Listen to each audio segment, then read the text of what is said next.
It all begins with a puppy trying to steal some meat while running away from a police officer. Meanwhile, a kid known as Shaggy doesn't have any friends, and he is very sad. But all of that changes when he encounters the puppy. Why? Shaggy and the puppy become friends. However, the police officer also catches up to the puppy. Fortunately, Shaggy is able to defend him by saying that he owns the puppy and that his name is Scooby-Dooby-Doo. Oh, okay, I'm fine with that. During Halloween, Shaggy and Scooby go trick-or-treating. They also meet Daphne, Fred, and Velma. Let's be friends! They end up becoming friends. And they spend years together solving mysteries and discovering monsters that are actually humans dressed as monsters. Later on, the gang is in a cafe, and Simon Cowell shows up to tell Scooby and Shaggy that they are useless. Shaggy is not pleased with his negative feedback, so then he uses 1% of his Ultra Instinct power to teach him a lesson. Jinkies! Jeepers! Traps!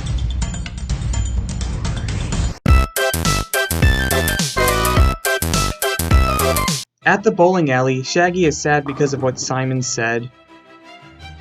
Also, some robot minions have arrived to kill them. Zoinks! Luckily, they are transported into a ship known as the Falcon Fury. There they meet Dynomutt, Blue Falcon's son Brian, and Dee Dee. Shaggy and Scooby are told that they have to find 3 skulls, which one of them has been taken by a villain known as Dick Dastardly, and they have to find the second one before he does. Fortunately, Brian gets a tip from Anonymous about where the second skull is, even though Dee Dee finds it suspicious that he was contacted by someone known as Anonymous. Meanwhile, Fred, Daphne, and Velma are worried about Scooby and Shaggy, and they set out to find them. With the help of Velma, they find out about Dick Dastardly and his lair, so they decide to look there. Meanwhile, the others have made it to an abandoned fairground, because of Brian and his tip from Anonymous, but it all turns out to be a trap by Dick Dastardly. Oh no! Scooby gets separated from the others, and then he encounters Dick Dastardly. He tells Scooby that he's important and that he should come with him. Whoa! What are you doing? The group is not doing too well, but luckily they are saved and transported into the Falcon Fury.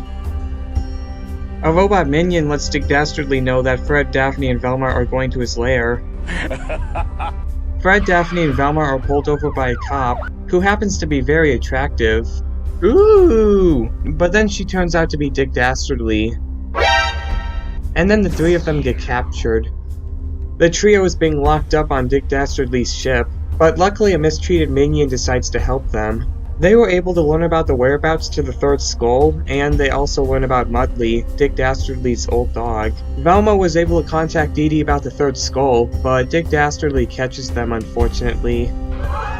Dee Dee was able to get the message from Velma, and Brian is trying to figure out why Scooby-Doo is important, and he basically helps Shaggy realize that he's not important at all.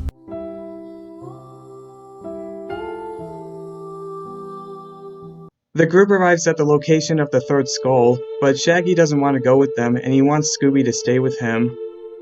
Whoa! Shaggy is sad now that he's alone again, until he meets up with Fred. The others make it into an arena where the 3rd skull is at, but they can only have it if they can defeat Captain Caveman. You're shorter than I expected. Unfortunately, they aren't very successful. Wow! Shaggy and Fred arrive, however Fred turns out to be Dick Dastardly. He takes Scooby along with the 3rd skull, and he gets away. Not cool! On the bright side, Shaggy gets his other friends back. The Falcon Fury is destroyed, and everyone is in a bad mood. Luckily, Shaggy is able to convince everyone to work together to save Scooby since Scooby is his best friend. Yeah! The 3 skulls were used to recreate part of an area in Greece, including a door that only Scooby-Doo could unlock. The whole gang has arrived to save Scooby-Doo, but they also encounter a 3-headed dog known as Cerebus. Meanwhile, Dick Dastardly has gone into the underworld to get some treasure, but he also finds out that his dog Mudley, who went in there earlier, is dead. Nah, he's fine. As the whole group has to deal with Cerebus, Scooby and Shaggy especially, they eventually are successful in putting him back into the underworld. However, it is pointed out that the gate has to be locked on both sides, and either Scooby or Shaggy would have to be on the other side to do it. Shaggy sacrifices himself to make that possible. Now he's trapped in the underworld for all eternity.